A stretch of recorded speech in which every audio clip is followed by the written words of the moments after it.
Are you tired of juggling contacts, manually following up, and deals falling through the cracks? We can fix it so you never lose another lead, enabling 24/7 sales and support via an AI that learns your business. Ready to close more deals with less hassle? Get a free trial of our marketing automation at thebuzzcrm.com.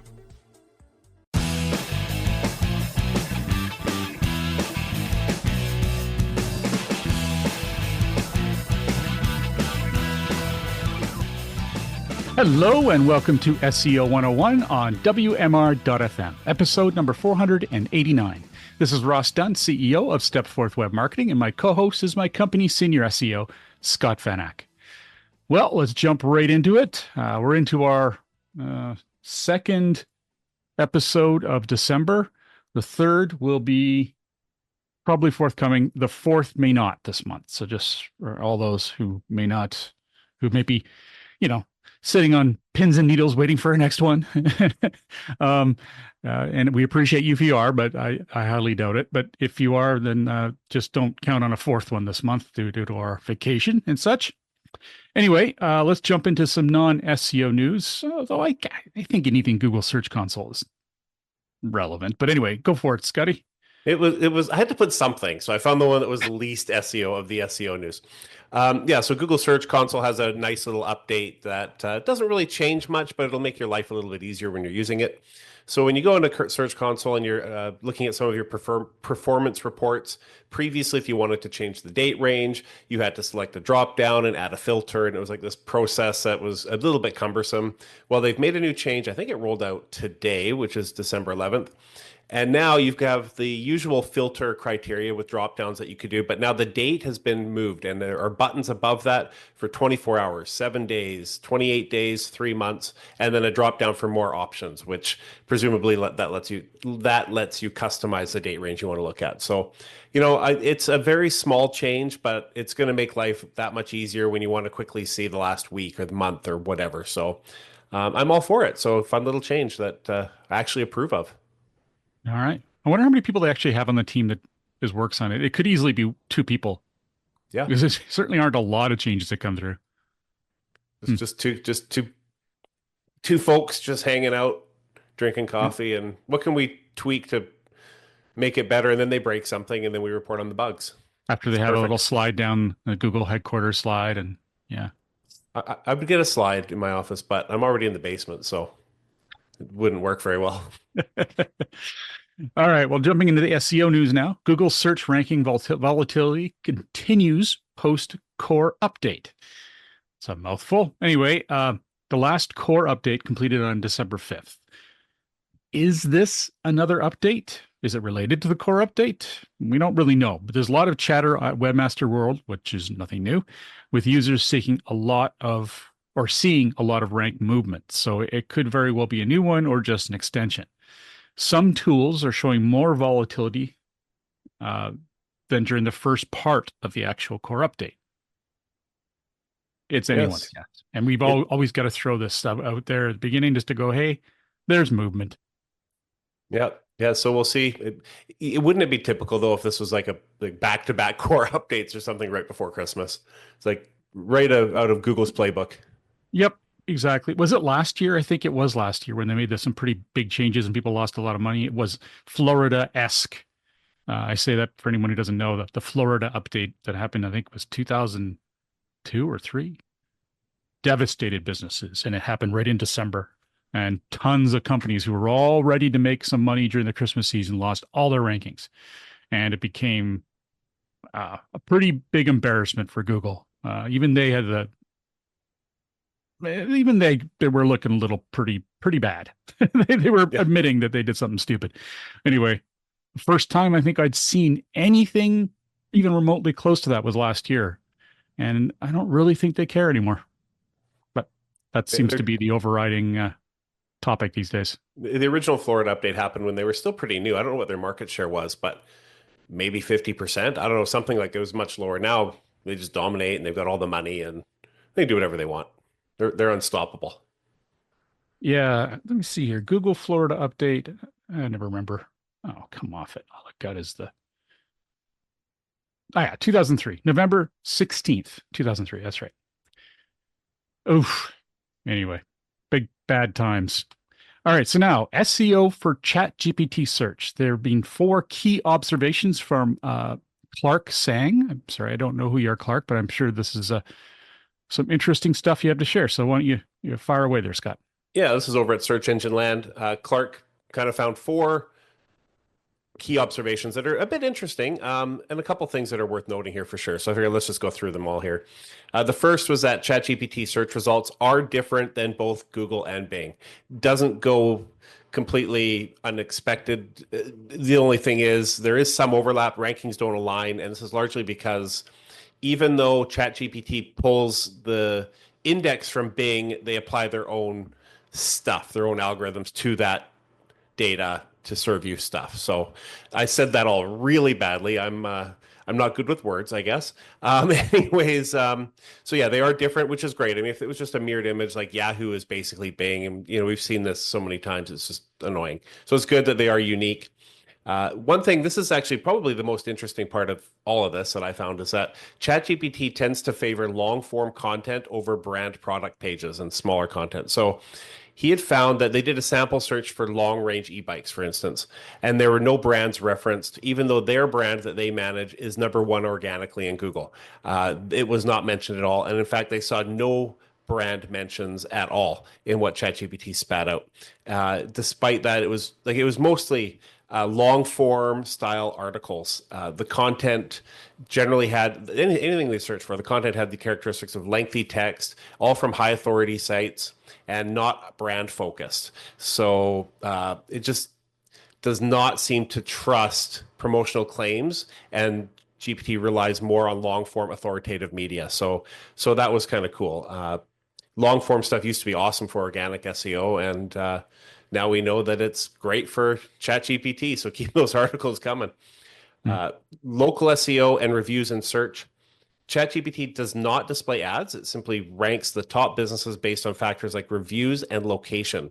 To rank well in local, you need to focus on numerous, authentic, positive Google reviews. And that tends to be the key currently for reaching the top. So it's pretty simple, but not necessarily easy to acquire. In practice, it's definitely more difficult than just, hey, get 1,000 reviews. But good reviews are key right now. And then this one was kind of a bit counterproductive, a bit counter to number two with the brand stuff, but he says emphasis on brand mentions. So ChatGPT does not drive website clicks as much as you might think. It's more about that people are looking for direct answers to their questions and not necessarily looking for a website for it. So you tend to get more focus on brand awareness than you do traffic to your site. So the goal with ChatGPT, according to Clark, is really about maximizing exposure and brand awareness more than it is about traffic generation. So, but yeah, the main thing there, the main takeaway for me is long form content is very helpful. So, All right. simple takeaway. Yeah. Lots of little simple takeaways. That's good. So Google search is fixing Google search fixes delayed indexing issues. What the heck kind of title is that? Google search fixes. I didn't write it. We're going to stop just copying things. This is really making things bad. All right. So on December 9th, Google noted they were having delayed indexing issues, which impacted a small number of sites. If you were a large publisher, you most likely noticed a delay in getting new content indexed. They had this issue on December 10th. This is where John Carcutt would have piped in with lots of information because he was dealing with a large publisher all the time. Always was interesting to hear what was going on over there. And he would have liked this too. Google does try to handle broken canonicals. Now, I've heard this many times, but it's always worth mentioning again. This is from a Search Off the Record podcast with Alan Scott from the Google Search team and Martin Splitt and John Mueller. John and Martin have both been on the SEO 101 podcast. We're going to have to get them on again very soon. I think maybe in the new year. Anyway, in the video, Alan confirms that if they sense that the canonical tag on your site is incorrect, they will attempt to correct it, but also notes that their process is imperfect. Shocking. Quote, are we ever going to have good rel equals canonical validation? I don't know. But in the meantime, the one we've got is imperfect. And if you make mistakes, we'll catch some of them and we'll let some of them through. Unquote. So don't rely on them. No. Interesting. I think we often, or people generally often think that Google is significantly smarter than it is. And it is in a lot of respects. But in some cases, people might be like, the canonical tags are good enough. I'm sure it'll be fine. And don't have that attitude. It might be fine. It very well might not be. True enough. Okay, we're going to take a quick break. When we get back, we're going to talk a lot about AI. SEO 101 will be back right after recess.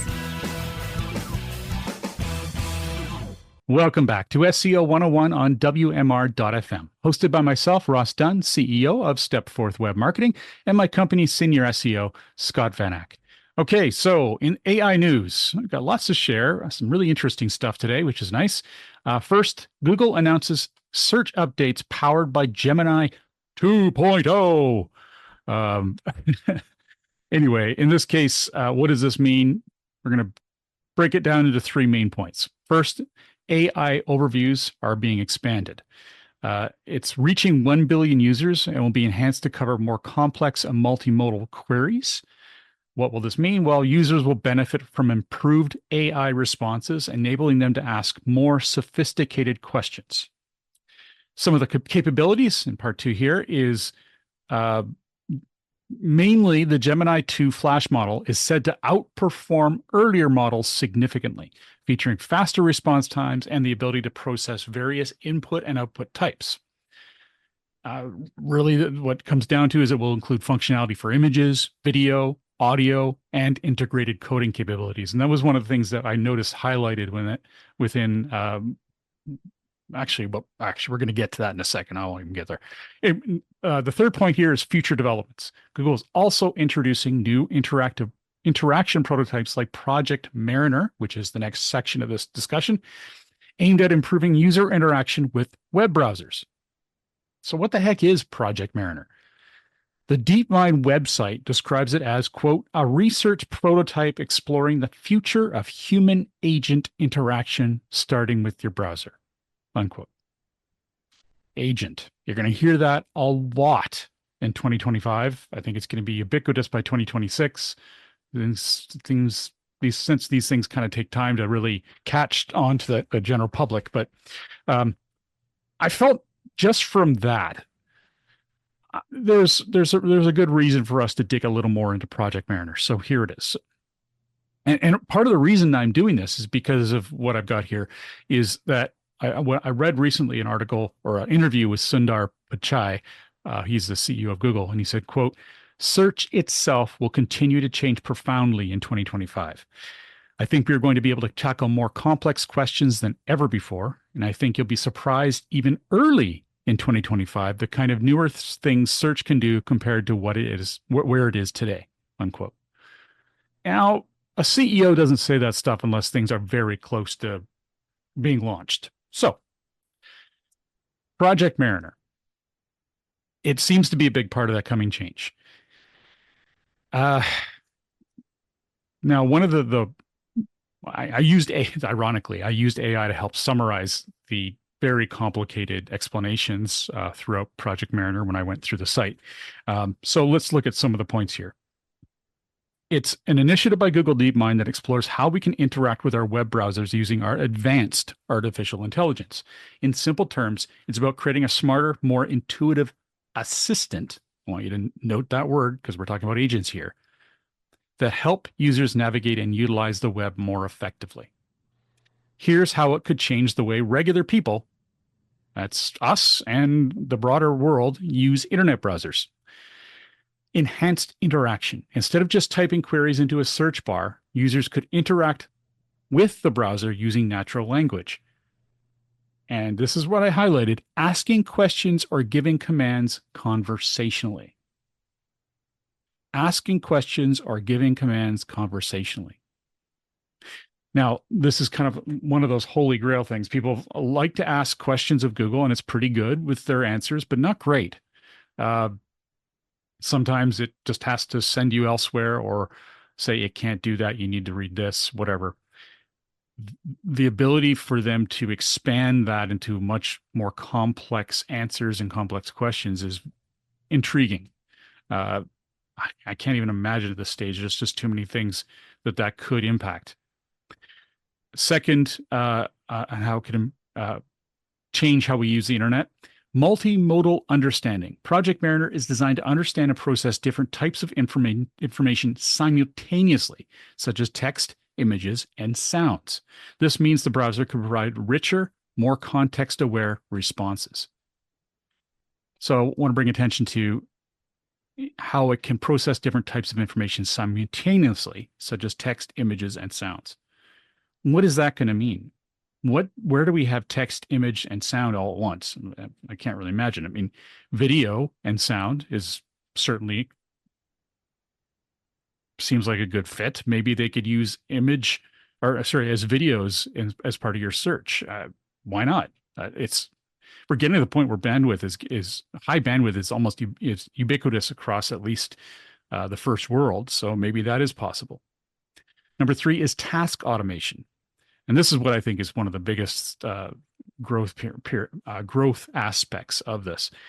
The AI could help automate routine tasks like filling out forms or finding relevant information quickly, making online activities more efficient.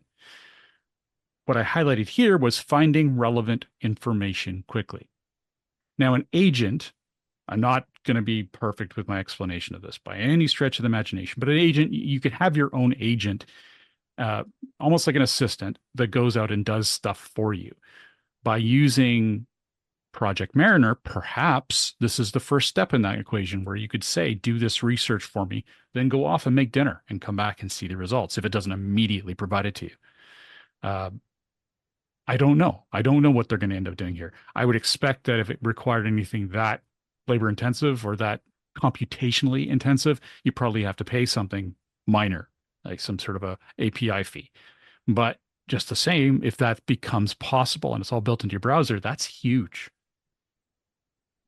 Number 4, personalized experiences. Based on user behavior and preferences, the browser could tailor its suggestions, making the online experience more customized and user-friendly.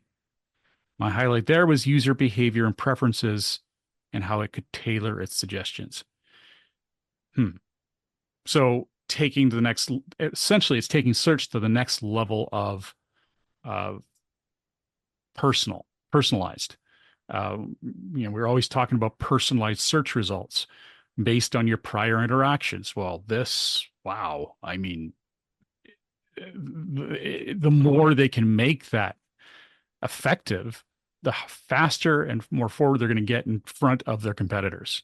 Not that they really have any big ones yet, but with ChatGPT or SearchGPT getting so much press right now, a lot of people saying that ChatGPT and all these are doing much better than Google's Gemini. I think they're feeling a little hurt right now, since they were the ones that created the what do they call them? The transformers. And literally, this is the system that allowed ChatGPT to even exist. And they put it out publicly.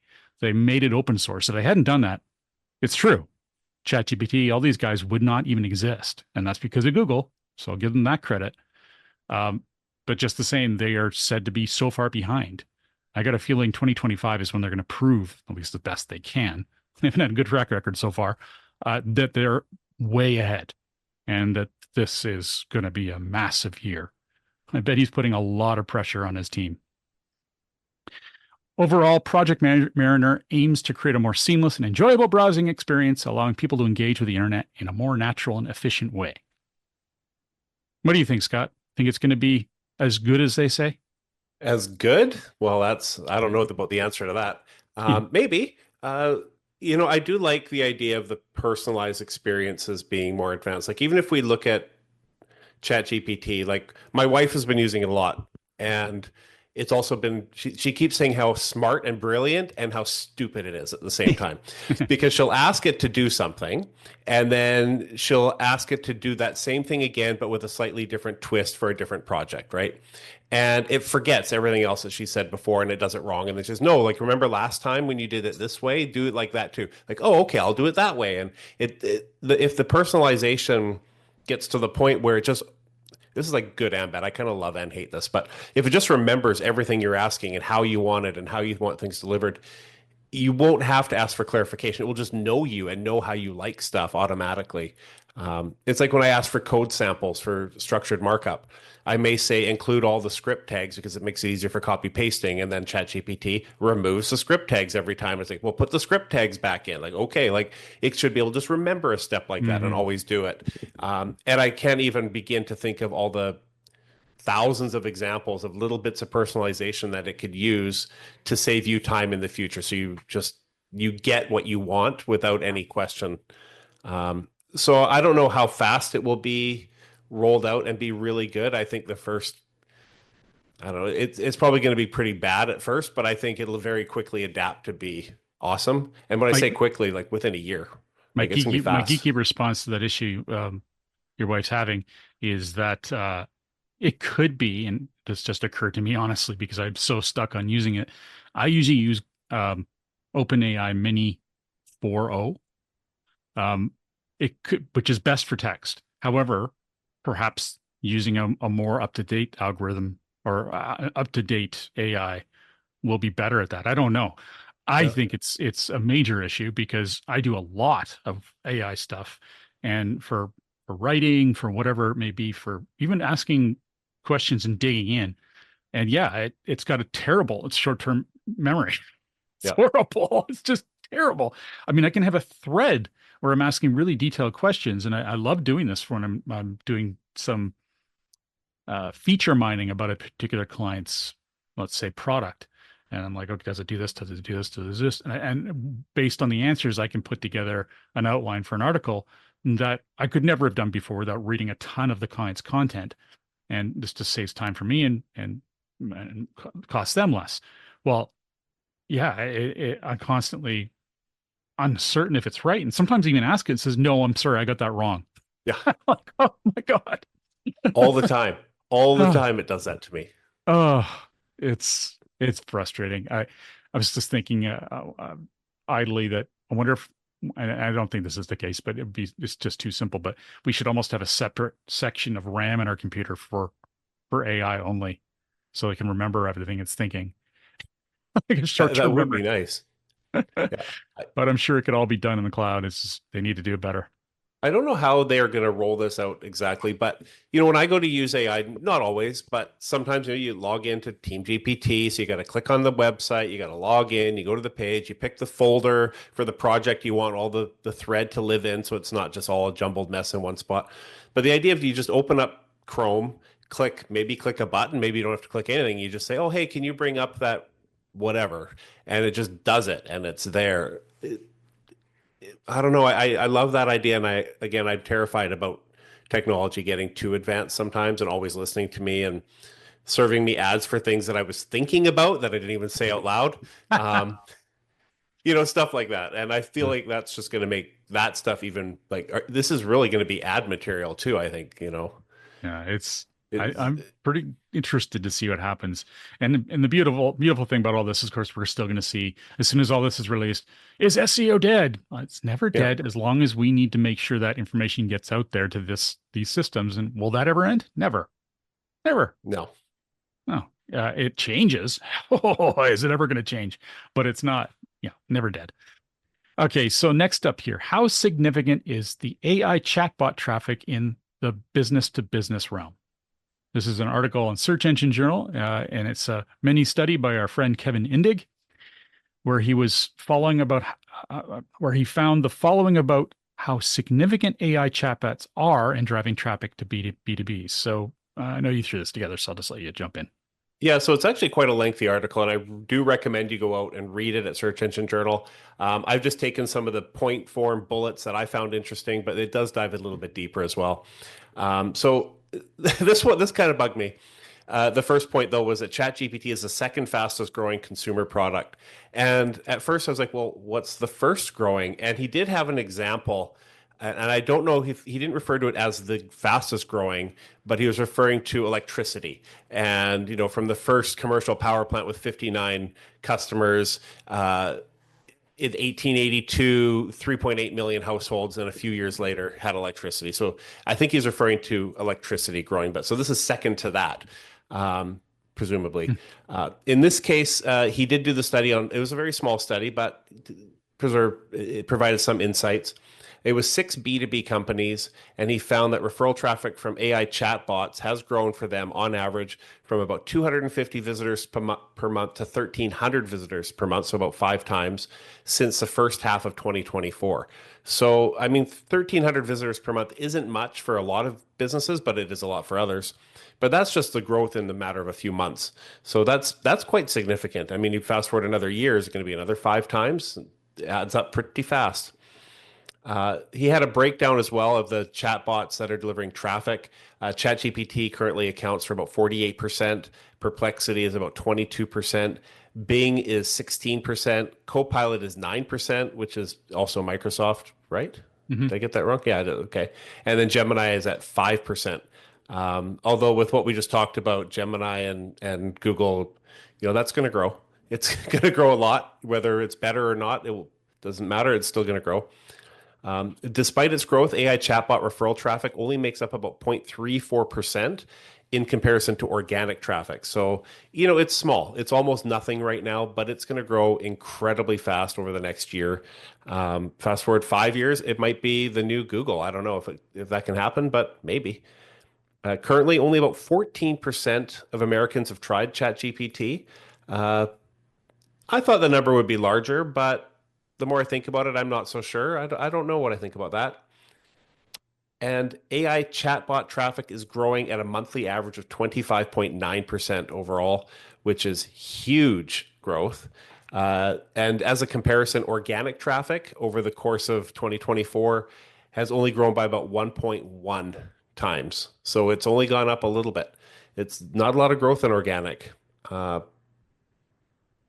Making the switch to AI. So there we are. Well, we'll see what happens. When I first heard this about AI chatbot, I immediately thought of, I'm like, I actually got confused, and perhaps our listeners did too, but they have to be kind of enmeshed in this to probably think the way I was, but I thought it meant like the AI chatbots that you've integrated into your website. But no, this is the AI search areas like ChatGPT, Perplexity, Bing, and Gemini. Yeah, which is their own places. And in a sense, these are AI search versus chatbot, but I get how they're saying it.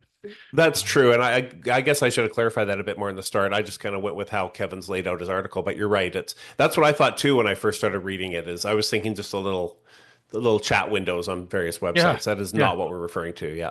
Yeah. And I personally hate those so far. I know that they must be getting better, and I probably now just old man hate it, even though I probably should be trying them out more and more as they get better. I know that there are a ton of way better systems out there, but just the same, it's never going to be like talking to a real person. No. And it does get annoying when you're always thrown the same answer from a system that is just reading off a script. It's kind of surprising they haven't gotten a lot better, because AI is so much better.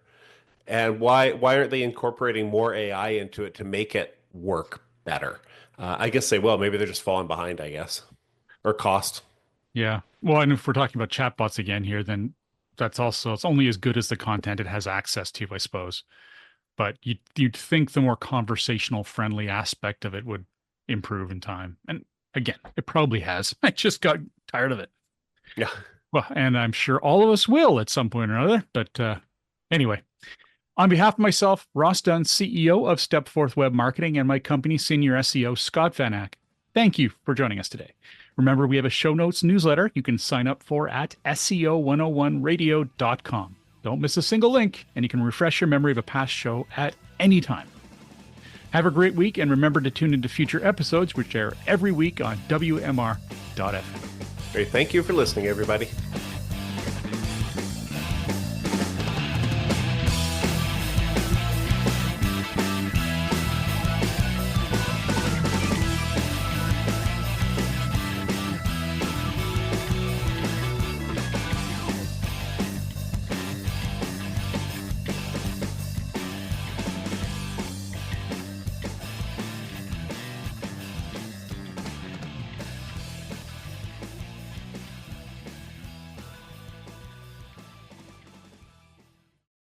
Are you tired of juggling contacts, manually following up, and deals falling through the cracks?